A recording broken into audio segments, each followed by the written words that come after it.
Good morning, good morning. It's starting to get nippy out there. Hope you're keeping warm, both in your homes and in your hearts. So this, oops, sorry for the phone. There's no way of shutting that off in the background, but it is what it is. Hold on. I'm just going to put it in a drawer.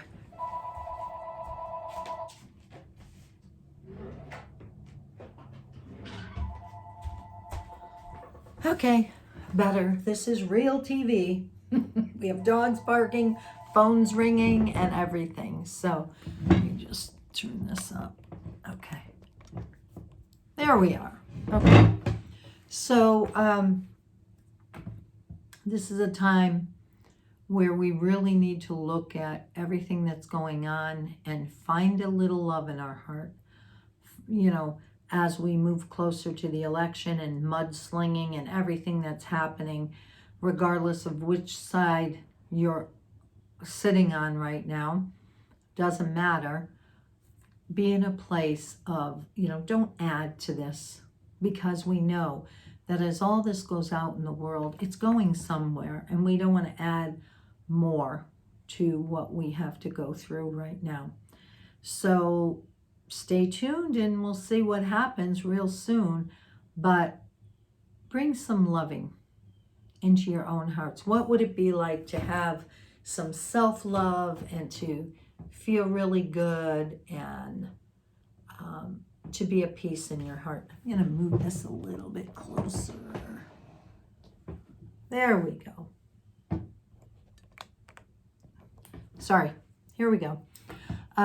So I just want you to be aware of how you're contributing to the bigger scheme of things. What's happening? Are you sending more light, or are you causing more storms, we'll say? It's an important time to remember that, because we're going to have to do cleanup from all this stuff that's been happening one way or the other, and we don't want to add to it all. But with that said, we're going right into a very positive time of year where the veil's very thin. Work with your intuition. This is the time of the year when, if you have a loved one on the other side, it's really easier to communicate with them. They're right there wanting to talk to you as well, so don't forget about them. It's also the time of year that sometimes people set a plate for their loved one at the table that has passed to remember them. I do that with my mom every now and then. I remember how she lived with us, so as many of you know, and just the energy of I miss you, and there's a plate at the table always for you. So give that some thought this season. All right, we're going to go right into the last week of October. Keepers of the Light by Kyle Gray.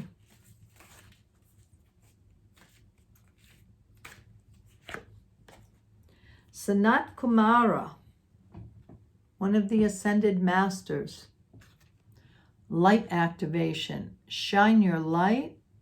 Your internal guidance is coming through loud and clear. Wow. And he's one of the Ascended Masters. And for you, if you don't know what an Ascended Master is, these are beings that once walked on this earth as you and I, and they were able to transcend all their lessons, everything they've gone through here. They were able to ascend, body and all, just like we're in an ascension process, and Mother Earth is in an ascension process. So this says, the message is, you are here to light up the world. You may feel that you are being pushed, or that there is a lot going on at once, and this is because your energy is magnetic to others, and they want it in their life.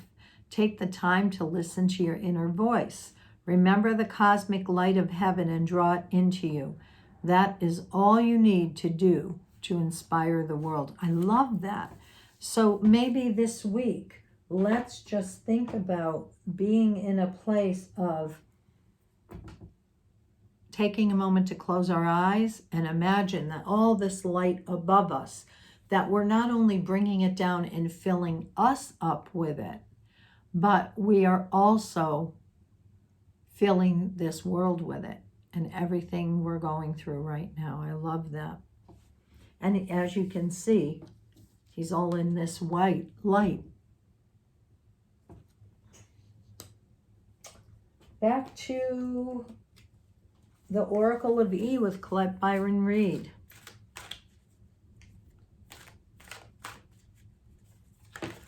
Oh, one just jumped out. Entangled. Well, that sounds sticky.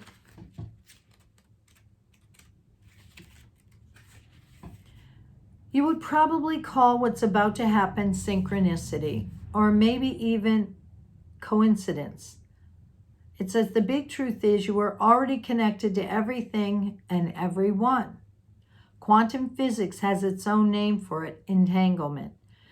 The reason it appears that all ducks are lining up on your behalf right now is because you're finally paying attention. Let the games begin. So what this calls to me is this week, pay attention. Because if we're all entangled, remember what I just said a few moments ago about, being responsible for our thoughts and where are you going? Because it's cleanup time. And you want to either be on the side that's doing the cleanup and not adding to the problem. And you want to entangle to the positive things that are happening down here. So this feels like it's going to be a very big week. Just energetically it does. And it feels very important. Next, we go to Rebecca Campbell, Work Your Light.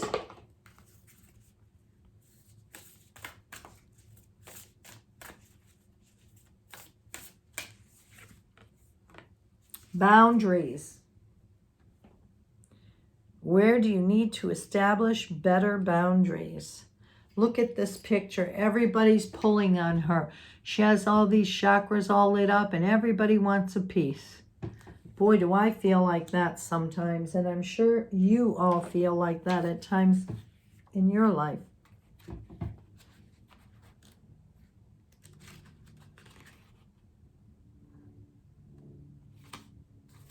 All right, so let's see what they have to say. Boundaries. You are being called to create clearer boundaries in your life. This could be with your friends, family, or work. Saying yes when you really mean no leads to resentment, which is the biggest energy drain ever. At first, it might only be a little bit and not feel like a big deal. But before you know it, your energy field becomes porous and you are left feeling depleted, resentful, and taken advantage of. Saying no and having clear boundaries is actually a spiritual act. The most giving, loving, compassionate people are those with the clearest boundaries. For when they say yes, they are able to give unconditionally. When your boundaries are clear, others know where they stand and you are able to give them to them freely. If you are not clear where your boundaries lies, this causes confusion. If you're saying yes when you really mean no, you are likely needing something yourself. Ask yourself, what part of you needs something from them?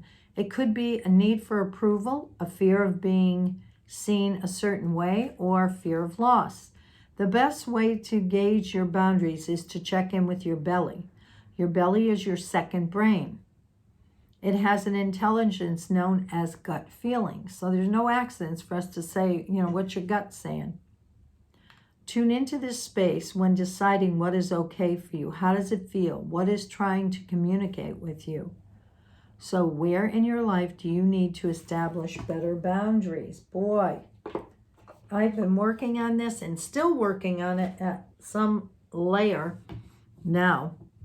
And you know what? It's so true. You want to be everything to everybody. You don't want to say no. And then what happens at the end of the day? You're upset with, or at least I am. I'm upset with myself that I didn't take care of myself or protect my energy in the way that I needed to. So this is really important. Taking care of yourself this week. I challenge each one of you to really check in with your gut when somebody wants something from you. Is it a yes or is it a no? If there's excitement stirring there and you feel like, I can do this, then okay. If not, it's a no, and move on. I have two friends that I adore, and one of them a long time ago, and we're very close, she would say no, and I was like, oh my God, how could she say no? But I'd be like, do you have a minute to talk right now? Actually, I don't. And I'd be like, oh God. And what I realized is she would say to me, but if you call me in an hour, I'll have time. When I call her in that hour, she's all about me. She hears me. She's witnessing for me. If I was to push my will in that moment, guess what's going to happen? She's not present because she has something else going on. So I absolutely love her because she's so clear with her boundaries. And that's who I want to grow up, be like when I grow up. And then I have another friend that uses the phrase, that won't work for me. And you're just so shocked, like, oh, so do you want to go out tonight? No, that's not going to work for me. And you're waiting for the rest of it, like, well, why isn't it going to work? And there's no explanation. It's just, no, it's not going to work for me. I love it. So this week, I invite you to try that. No, it's not going to work for me. Nobody has, since I've used it a few times, nobody has once questioned me on why not. It's all my issue. So, okay. Next one is Rebecca Campbell, Starseed. Love this. This is such a pretty Stargate picture.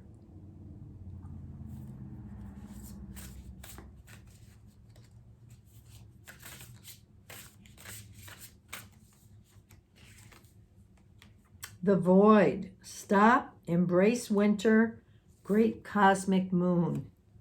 I'm sorry, womb. The void. Actually looks like an eye in the center here. All right. Well, we're getting ready for winter, that's for sure.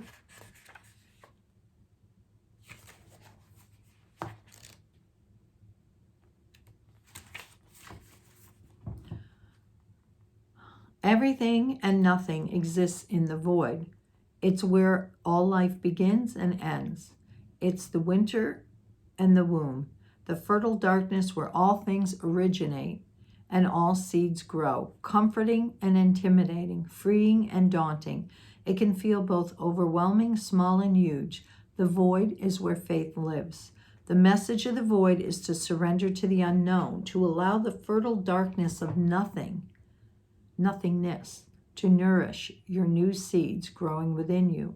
Regardless of whether you know what they'll one day become, you're being called to surrender to the mystery of what's next for you, to rest and to allow the winter of your life to do the work for you, to hand over control and trust that just because you can't see what's happening beneath the surface, it doesn't mean things aren't at work. I want to speak to that because so many times people are, give up right before, I saw a pin one day that says, don't give up right before your miracle occurs. I feel like that sometimes. People work on the perfect relationship or perfect for them. They want to meet someone, and right before it's ready to pop, they give up. They're like, oh, forget it. It's never going to happen. And so we don't always know all the answers, and our guides don't always tell us all the answers. So it's important not to quit. The greatest weavings happen when we find a way to surrender the trust that our life is being knitted for us. Right beneath the surface in ways known and unknown, now is the time to cultivate faith and allow deep, deep rest. The void often surfaces at the end of a chapter or phase, when we're called to let go of all that we know and identify with. When you're in the void, it can feel scary and as if you should be doing something. However, When this card appears, it's a sure sign that the most productive thing to do is relinquish control and surrender to the changing mystery of your life. How are you being called to surrender to the unknown mystery? So this week, give it some meditation, give it some time to percolate, and we're preparing to go into November and just the beginning of winter. And it really is important.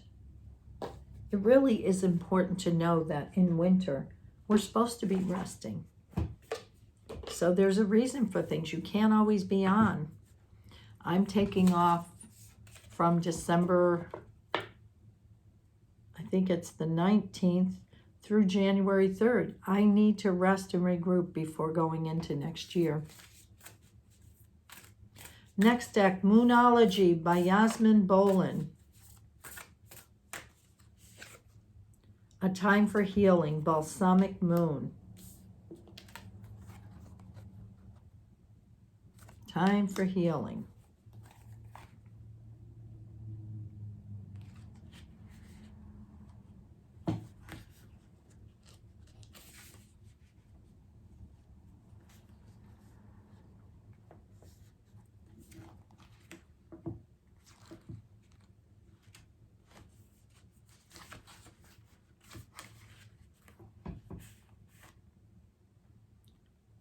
Patience is required at the time of the balsamic moon. It's a time for self-care as you slowly but surely prepare yourself for new moon, which is just around the corner. No matter which point in the current moon cycle you have pulled this card, it's a reminder to go a little bit easy on yourself. The time to step into your creative power will come soon enough. Give yourself the time you need. So there it is. Again, we have one on resting. So, and taking care of ourselves. So here we go. We have, bringing in the light and not being afraid to shine our light.